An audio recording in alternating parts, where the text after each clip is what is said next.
Hello, hello. How y'all Hey. doing? Hey. Oh, welcome, everybody. I am so glad to be with you guys today. Um, my name is Alea Johnson, and we're going live today from our YouTube channel to talk about our new youth empowerment program. This is about the launch of the Safe and Stable Steward Youth Empowerment Guide. I'm going to chat a little bit about myself, my business, and what brings us to this current initiative and project. And then I'm going to pass it over to some of my roundtable panelists, roundtable invitees, guests. I don't know, but I'll pass it over to them and we'll chat a little bit more about the program. Um, in the spirit of trying to practice what we preach here, the Safe and Stable or the Safe and Stable Stewards Guided Journal is a youth program that always starts with a grounding activity. So I thought it might be fun for us to just do a quick breathing exercise. So if you're on the call and you want to join us, if my panelists want to join us, we're going to do a little bit of box breathing. I'm going to explain it and then we'll do it together. It's essentially just breathing in four counts. So you'll breathe in for four, you'll hold for four, you'll breathe out for four, and you'll stay empty for four, and then repeat that cycle like a box. Okay? Alrighty. So, get into a nice, comfortable position. Try to stay connected with your breath right in your belly. So, that's in, three, four, hold, two, three, four, exhale, two, three, four, empty, two, three, four, in, hold, exhale, two, three, four, empty, two, three. Last time, and in, hold, exhale, empty.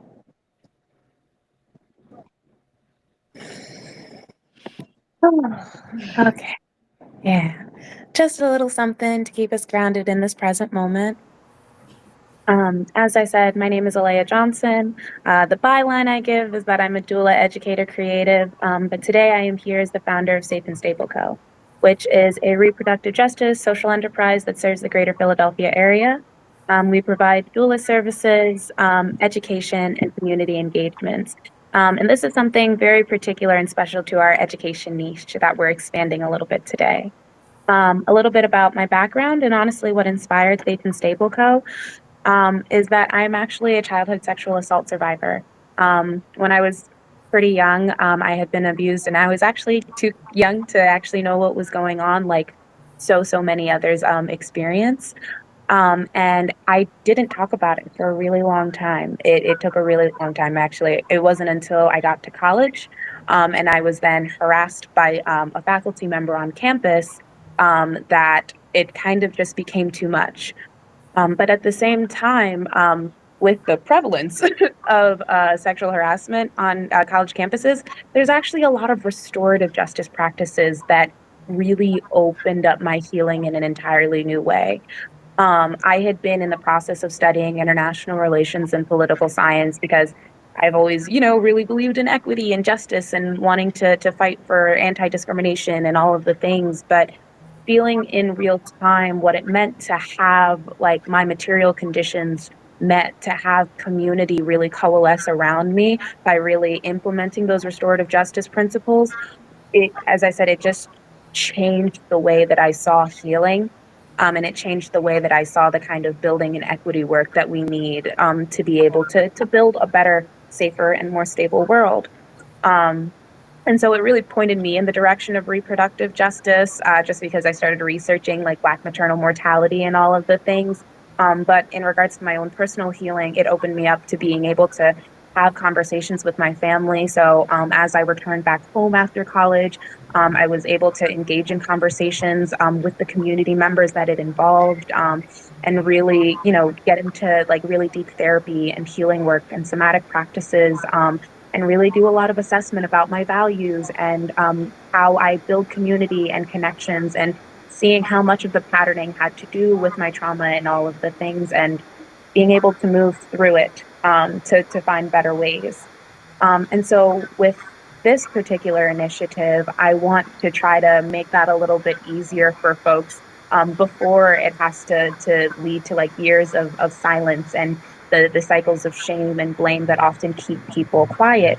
And just create those kinds of open pathways and communication. As a doula, I'm really early on in regards to the child rearing process, but I have already had people come to me, like their clients come to me, or my clients come to me and ask, like, how do I teach my kids body safety? And how do I make sure that my kids stay safe? And I had already put together a couple resource guides on body safety and how to do that from like those 0 to 3 years. And there's really, really great resources. You can check it out on the blog on my website. But this is about kind of expanding as folks are going through that change. So the Safe and Stable Stewards Guide is specifically geared towards folks like 9 to 13 as they're going through puberty and changes and navigating their social circles and values. Oh, I'm so sorry. I think I'm hearing a slight groan. I'm not sure where it's coming from. Do you guys mind saying something really quickly? Yes. Hi, I'm Talia. I'm Marion. Hi. Okay. I'm not sure where that's coming from. Can you guys still hear me clearly? Yes. Yes. Okay. Then I'm just going to call it and hopefully it eases up. And if you guys are having any issues on the live, please know that this is also going to be recorded so you can come back and watch this. And we should hopefully be able to adjust some of the sound settings on the back end. Okay. But as I was saying, with the Safe and Stable Steward Guide, this is really about providing folks that information as they're navigating those puberty changes. Just because, that was where I kind of started. That was like right in the years after my assault occurred.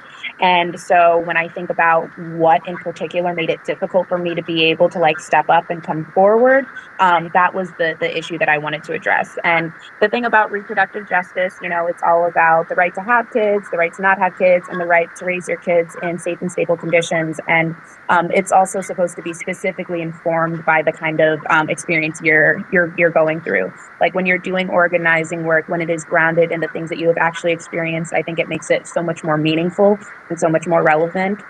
So as I was kind of coming to a particular place in my healing journey, I knew that I wanted to do something to kind of pay it forward, just in regards to the amount of support that I've been able to give to really move through a healing process. So just kind of a little explanation on the Youth Empowerment Guide. It starts with the somatic practice. We try to make this a very choose your own adventure kind of guide for the kids, especially during that 9 to 13 age. They're trying to find independence anyway. And also the very ethos that kind of starts is that like they are their first guide. You are your first guide when it comes to leading yourself through the world. It's why it's called a stewardship program, because it's about stewarding them into maturity, into adulthood, and all of the things. And so we try to give them options. So at the beginning of each chapter, they get to choose which somatic practice they want to use to ground themselves in the present moment before we start to do a bit of a deep dive. So each chapter has a little interrogation. What do you know about the information we're about to dive into? And then there's a couple different ways if they want to write it out, if they want to record a voice note, just so that way they have some options about how they want to really express themselves and ensure that they're really participating. And then we provide them information. Each chapter has a different focus, but we'll dive into some facts and some age-appropriate information. And then from there, they'll move on to like a practical guide or activity. So there's 3 different activities in each one. One is normally like a creative option if they want to like draw about it, write some song lyrics or something to that effect. There's normally an analytical one where they can answer some questions and dive into things. And then, of course, there's like or there's the informational one that has the questions, and then the analytical one where they're kind of, assessing their community or diving deeper into it or putting together a study of sorts. And there's different tables and guides and frameworks that they can use to really dive in and get their own understanding. One thing that I want to highlight is that this particular guide is not supposed to be, while it is self-guided, it is not a solo journey. There are pointed points in each chapter where they can, where it's highlighted where they should reach out to a trusted adult. Like right from the beginning of the first chapter, we map out who are those trusted adults in your life, who are those trusted peers for some of the big feelings that might be coming up. Who are the people that you can go to? So while this is something that I do encourage folks to allow their young person to really take on and take ownership on their own terms, it is really important. It is also like just a conversation starter. And so there is also an accompanying parent guide that tells you more about some of the things that they're going through, and also provides some prompting questions that might help you kind of assess the things that they're discovering about themselves as they're going through the journey. Chapter 1, You Are Your First Guide, is all about figuring out what is a gut feeling, what does it mean, what does it look like, what does it feel like, and figuring that out for themselves. The second chapter is a values assessment where the kids figure out what are values, where do we get them, how do we implement them, and things like that. The third chapter is about taking care of your body, so basic hygiene and basic hygiene through puberty. So being able to name those body parts, being able to explain the changes that are occurring, and getting prepared for that. Data shows that when we give kids the information about how what is happening with their body parts and the things that are going on, it creates a world of difference when it comes to reducing the amount of victimization that we see when it comes to childhood sexual assault, because it is a highly prevalent issue. And that's why right in the next chapter, after we figure out how to take care of ourselves and our bodies, we figure out how to map out our relationships. What do healthy connections look like with our parents, with our loved ones, with our community leaders, with our friends, and really figuring out what do these relationships feel like afterwards, and how do we establish boundaries, and how do we communicate respectfully and engage in ongoing relationships with our community. And then the next one, because we're all about practice, is just about practicing all of that. We do a lot of scenarios. This is another one where it's really great for parents to be able to tap in if you guys want to role play. The next chapter is all about digital safety. So making sure that this translates into the online space, because we know that the kids are online, and we are not, I have been teaching in the school district of Philadelphia, and I know that there's someone on this call that can talk more about it. The kids are not getting the kinds of digital literacy information that they used to be getting when I was coming up. And that is also a really unfortunately prevalent way that folks are experiencing predation as well. So giving them the tools to find, better ways to engage online. And then we move into creating safe communities, and what it means to recognize unfairness that we're experiencing, that others are experiencing, and how we can keep ourselves safe and how we can keep others safe, and what that kind of community responsibility is. So much of my own healing journey was only enabled by having the kind of stability in my community. So creating more safe and stable conditions in real time through our connections and through how we lean on our support and our people is really, really huge and part of this. So that's what chapter 7 is. And then chapter 8 is just about reflecting and integrating all of the information. There isn't a particular timeline on how your young person does this. If it takes them a whole lot of time, a whole little time, it's up to them. They are their first guide, and they're going to guide themselves through the process. That is the program as it stands. It's a jumping off point into a whole lot of future ventures, but I want to pass it on to some of my roundtable folks to introduce themselves and talk a little bit more about what programs like this bring to their work and their experience. Thalia? Yes, thank you, Alea. Thank you so much for inviting me. I'm so happy to be here and happy that you're doing something like this. So I am a pre-licensed therapist. I graduated from Jefferson University's Community and Trauma program this past May. And the focus of my studies is in trauma recovery, addictions, and eating disorders. And as a person who was in recovery from alcohol use and sexual trauma myself, and eating disorder, like the three things really are so closely related to me. And I think a lot of people, that trauma, having that, especially as a child, um, and moving on, trying to, figure things out without having the words for it, it can be really confusing.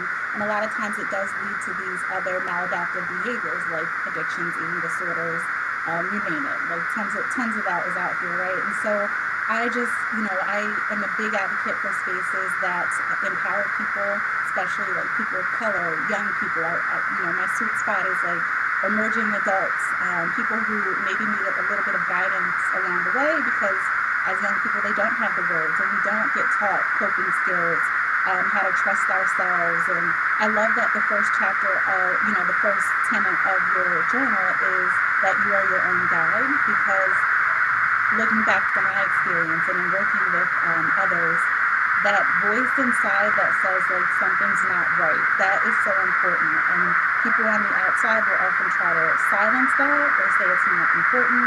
But giving people the power, giving young people the power to be like, you have to trust that voice, I think is so important. I'm so sorry. I'm so sorry to interrupt you. I'm having a slight issue. Are you hearing the static? Yes, Yes. I am. Okay.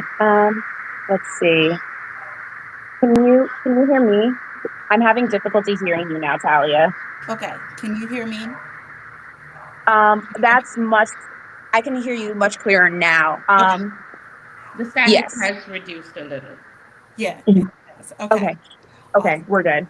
Yeah. And so one of the things that I also wanted to mention is I did my internship, my clinical internship at Philadelphia Children's Alliance. So I supported children who were in recovery from trauma from sexual abuse. And in that model, we use TFCBT, which is trauma focused cognitive behavioral therapy, which is a really great way to help children process their trauma, tell their own narrative. We do the relaxation and a lot of the components that are required in trauma processing. But what I often felt was missing was this understanding of body image, self-esteem, personal values. Like, how do we fit that in there? And so I love that the journal, addresses all of that.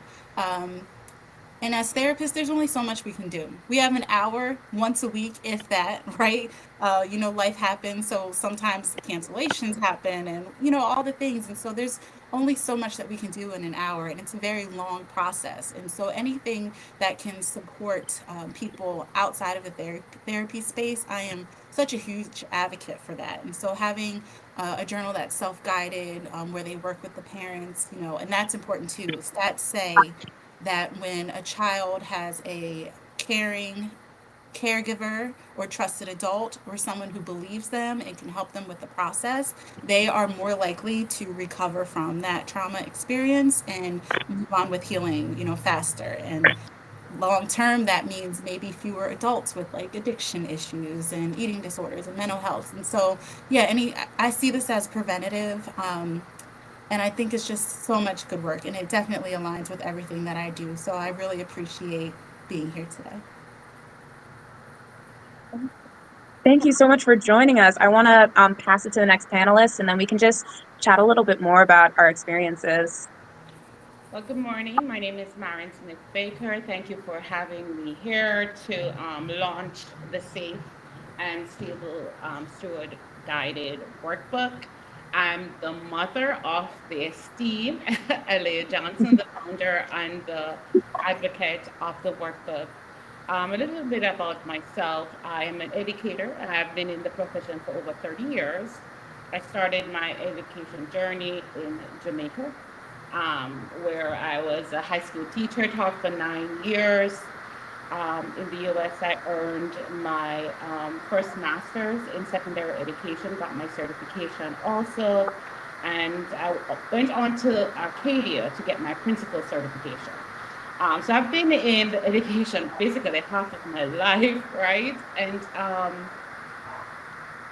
I must say this touched me to the core because seeing and my daughter Alea go through or went through what she went through, and he, as a parent, not being informed or not knowing of what had happened, a lot of emotions, anger, guilt, first of all, not knowing that your child was going through this, and then even after knowing, was ill-equipped to deal with the trauma, to help her through the trauma, right? So this workbook is so ideal for parents, or for guardians, or for that adult to create that safe or to help that child along. And I echo with Talia, saying that the first core, you are your first guide, is having that child to develop that inner strength to discover who they are, and it also, as I said, is preventative. If things are coming in and they have that instinct, is something negative, they're able to, deal with that, and being aware that it's not a good emotion, right? And I liked the second one, discovering the moral compass, because I'm dealing with, I teach eighth graders, right, going on to high school. And even the seventh graders, I've seen they're unsure who they are, and they tend to lean to their friends and their peers. And good or bad, sometimes bad, may lead them into a negative behavior, right? So you have to know who you are. What is your moral compass? I love it. What is your moral? What do you stand for? So I am a proponent of this workbook. I am excited that is something there that parents, as you said, can work with the child. Even teachers can help that child, because sometimes as an educator, you will see a child acting up in the classroom and you may misinterpret it for discipline issue where they have underlying traumas that has not been dealt with. And then, just the consequences that has been laid out is re-traumatizing that child. So to be equipped with the knowledge to kind of have to be informed how to deal with situations like that is so helpful. So I'm so excited to be here. I'm so excited to learn more about this workbook and this journey. So thank you for having us. Well, I'm sorry. I love being surrounded by cool, impressive people. um, Thank you so much for sharing your guys' stories, your experiences, and the work that you do. And thank you for the work that you do. I think there's so many pieces that I kind of want to dive into. I'll go in the order that I noticed them. But I love that you shared your experience, Talia, particularly in regards to like body image and confidence and figuring out how to work that into, the trauma healing and recovery process, and how that's been really instrumental to you, as well as your work and the clients that you serve. I would love to learn more about like what you're experiencing and any like recent trends or things that you're noticing right now. Mm-hmm. Yeah, I think well, number one is boys, right? I think when we think of childhood sexual assault and sexual abuse in general, no matter what the age is, boys get overlooked. But when I was working in my internship, most of my clients were boys and they were under 8 years old. And so, just really, the stats all say that it's fewer men and boys, but I think it's not reported. And so, giving them something that they can do in real time on their own, and not they're so the process of sharing one story is in and of itself can be traumatic. So, like at Philadelphia Children's Alliance, they start by talking to the police and the forensic investigator and family advocates, and all of that is just so much. So, it's no wonder that children and families keep it a secret. And so, having ways that you know, if they don't go through the route of telling someone legally, telling someone and getting the healing, because as we see, like, men are growing up and they're struggling, they don't have an emotional outlet, the anger issues, which can turn into so many other things, addiction, domestic violence. Not saying that that doesn't happen to women as well, but if we can, you know, put language to the feelings and teach men and boys how to trust themselves as well, like, what will it look like, these relationships in the future and people flourishing? So yeah, I'm definitely seeing that. um, and again, the relationship between sexual trauma and addictions, like, I really believe that sexual trauma is, all trauma is bad, all experiences that can lead someone to trauma is detrimental to safety, worldview, identity, all that. But I think there's something that sexual trauma hits a little bit deeper to that person's like core, that can really, you know, shape worldview and just create this like soul sickness or yearning that other experiences don't do in quite the same way. And so yeah, like with eating disorders and addiction, like I hear a lot, it's so common that people, teenagers, adults will say, yeah, this happened to me when I was a child. That is just, and it's like, no wonder you sought drugs or alcohol. No wonder you saw addictive behaviors or self harm or, you know, any of these things, because how are you going to heal from that if you don't have the language, the support, the resources? So Oh, yeah. I'm noticing the static again on your end, Talia. Yeah, I was just gonna like, how are you gonna recover, like, if you don't have the resources and don't have the conversation? So like I said, this is healing in and of itself. It's also preventative of these other things that we're seeing. It's all related, right? um so yeah, those are two of the main things I'm seeing right now. Yeah. Can I just comment on one thing that one of the things that Tadia had said, like when Alea came out and you know told the family what had happened prior in her childhood, my first instinct is to keep it quiet. You know, I'm just reflecting, keeping it quiet because I was like, okay, if this got out, you know, the the noise, the room, and in it, after a while, I'm like, this is not about me. It's about her and her journey. How can I position myself? How can I be equipped to help her? Right? And one of the things I remember when she, you know, on this journey to unpack what has happened and she had to seek help. It was hard for me because I couldn't help her. You know what I mean? It was really hard. And as I said, I'm really, really, really loved your journey and what you're trying to promote because we as adults sometimes don't know how to we're not equipped to deal with traumatized victims, especially when they're ours, you know. So it's been a journey. It's been a journey, a very, and it's going to be an ongoing journey also, because at times these traumas tend to be triggered by little things, little things, and then we have to be equipped to be able to handle such situations. Yeah. Yeah, I remember. I think I know what you're talking about because I know I struggled with addiction. Like I ended up very addicted to nicotine, um, like really badly. I think until what 2 or so years ago when I had to get help. And it was really hard.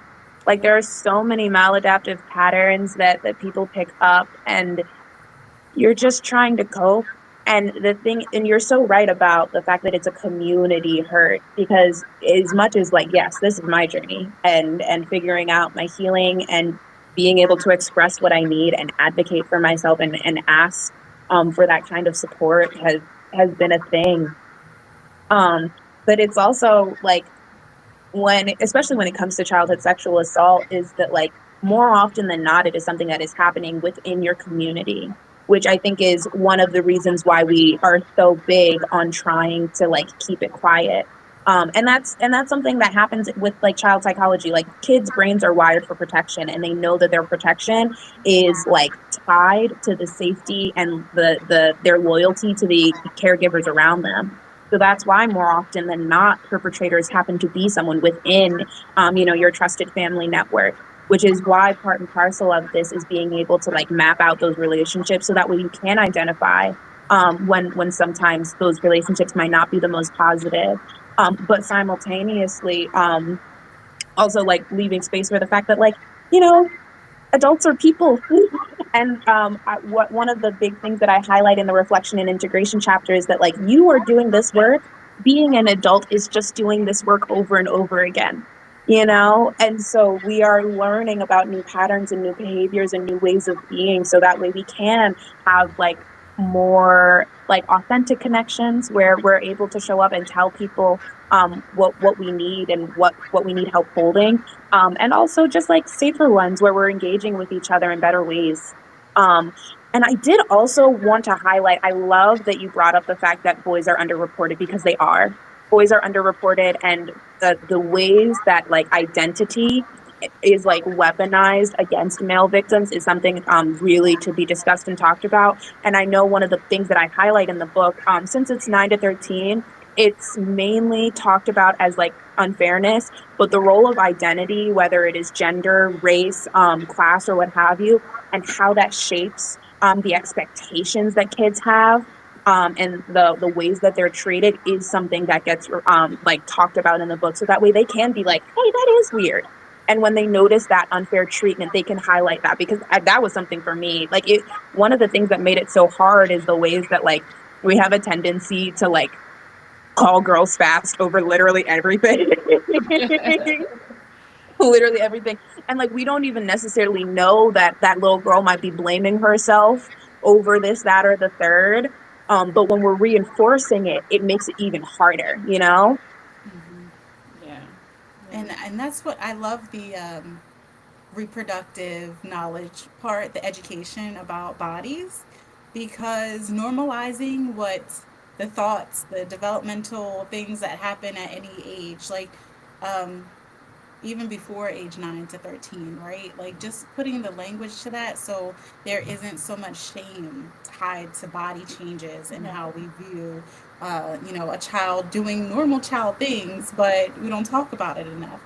When I was at PCA, we had a whole like kind of division in our clinical space for problematic sexual behaviors, and most of that was education, like the consent rules, the body empowerment, right? My body rights. I think what I love about the generation coming up is they are more empowered to like talk about, no is no, and boundaries, and this just continues that, that body awareness and the education about what's happening at any point in time in our development. What's right, what's wrong, like who do you talk to, what's normal. Right. Those conversations are so important. Right. Yeah, absolutely. Yeah, that like this started off as me just wanting to provide that comprehensive sex ed. But especially when I started gearing it towards folks that were like, like, because for me it was how long it took to be able to even look at it, you know? And so in wanting to be able to break that up, I realized that's also the age where you're because of all of the shame that you have around your body, it makes it so hard to do the decision making aspects. So it's like, okay, what goes into the decision making? Which is why it's like, okay, it's about figuring out what's going on in our relationships, what's going on within ourselves, and being able to start it off as like almost a self-care process of like, how do we take care of ourselves? How do we make sure that we're in alignment? How do we make sure we do this, that, and the third? And then from there, we're able to do those things, because if you are like so often when folks are assault victims or what have you, they either will think that it is normal, or they think that it is their fault, you know and so in being able to provide that proper knowledge, provide that proper of like what you actually want, being able to identify those and then recognizing when it is wrong and recognizing what should and should not be happening in certain circumstances, it really creates so much like protection. And not only that, I see this also, the big picture is developing that child, that wholeness, right? Not just, I'm speaking on an educator aspect, the child coming to get an academic education, but you have to develop that whole. And it's going to help because first of all, you're developing confidence. That child is developing confidence. That child is so sure of who she is or who he is, what he wants, what do I want? What do I want to accomplish? And then when a behavior or an interaction comes that is not in line, that child will say, no, something is off. Or go to that trusted individual and say, okay, I'm not, something is wrong here. Can you help me? Or can you walk with me through this process? So I like that it's developing the individual. Because, I would have loved to have it. You know what I mean? There's trauma that I have had experienced, but back in those days, back in Jamaica, trauma is trauma. You deal with it.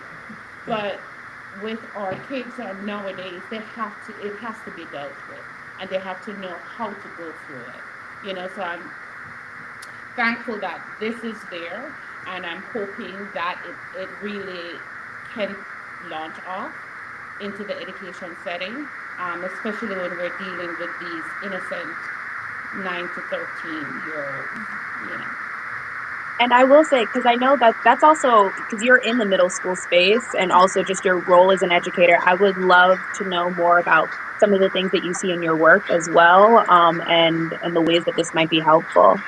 Well, what I see, one of the things that I think is lacking is not to be informed of the trauma. Like, I would have a kid in my class and the kid is really acting up and not doing the work or absenteeism or whatever it is. I've come across, but after the fact, hearing that child had traumatized, I would have loved to have known that was the situation before. And educators should be informed, that something is there to be able to reach that child or connect with that child or the individuals. I'm noticing slight static again. Is there any? I'm not sure. Can you hear me though? I can hear you, yeah. Right. So I just think to be informed, right? And also sometimes we're not equipped to handle individuals or kids with trauma, right? So we often send them to the counselor or to the dean or whomever, but it's the classroom teacher. We are not equipped to deal with the trauma, and I think mandated training, professional development on this aspect should be done. So, if that kid is in your classroom, we can know what not to do or what to do to kind of help and alleviate that probably defiant behavior based on the trauma, whatever it is. So that's what I've seen or have seen throughout my journey. And I think sometimes I just feel powerless. Even with speaking from my own experience, I am powerless. How am I going to handle her trauma? How am I going to handle her heart? What am I supposed to do? What am I not supposed to say? You know what I mean? So just to be educated in this aspect, how to deal with individuals who had experiencing trauma. Yeah, and I think that is so much of why I know that my healing shifted when I was in a community that had like the restorative justice practices, like infrastructure already in place. Like the prevalence of harassment on college communities made it so much easier. Like I remember my job was ready to make accommodations, like the professors were ready to step in, but that's because they're practiced at it because of how like intense it is. But we also know the prevalence of that when it comes to childhood sexual assault, which is why things like this and more restorative justice processes and education, that empowering education about body consent, is like really building that infrastructure. Because while it is like, you know, my healing journey, it's a communal wound, you know, like when we see a child in our community, like, and I'm going to speak as a doula here. Children are raised in villages. They really, really are. Like it is about the network of people that are connected to that child showing up and caring for them truly. And so when we can properly equip villagers and ensure that everybody has the tools that they need to be able to show up, it makes a world of difference. Because like trauma doesn't happen in a vacuum. This is normally something that happens in communities. It brushes on other wounds and other triggers. And like, as I said, as a doula, I have watched people be like, I know that I have this trauma and I don't know how I'm going to like handle it for my kid. And like that fear and like helping people navigate that fear has done so much. I think it is, as much as like this has been part of my healing journey, being able to do doula work, being able to do reproductive justice work where I get to be a part of someone's village, has made it so much more tangible in figuring out how to best equip someone. So it was about being on both sides of the equation, about being in someone's village like that, while also like being somebody who has survived all of this. And how do we bridge that gap? And how do we really like create the kind of systems that I had that opened me up to be able to see what I needed and be able to move through the things? And how do we make that possible for somebody before it takes years for them to open up and come forward about it? Okay, I know we're also coming up on time. Did you guys have any last thoughts before I take us out? No, it's just that this is an amazing opportunity to give everyone that, to equip parents and whomever to charter the journey with it. And as Talia had said, it's preactive. You know, having this will help a lot, and I'm all for it. Yeah, same. Thank you. I can't wait to get my copy because I start using it in the therapy space when I'm working with childhood sexual assault survivors, but also any trauma. So there are pieces that will help at any stage, right? Especially when you're looking at the values portion and redefining identity and safety. Who doesn't need that stuff? So I'm really excited.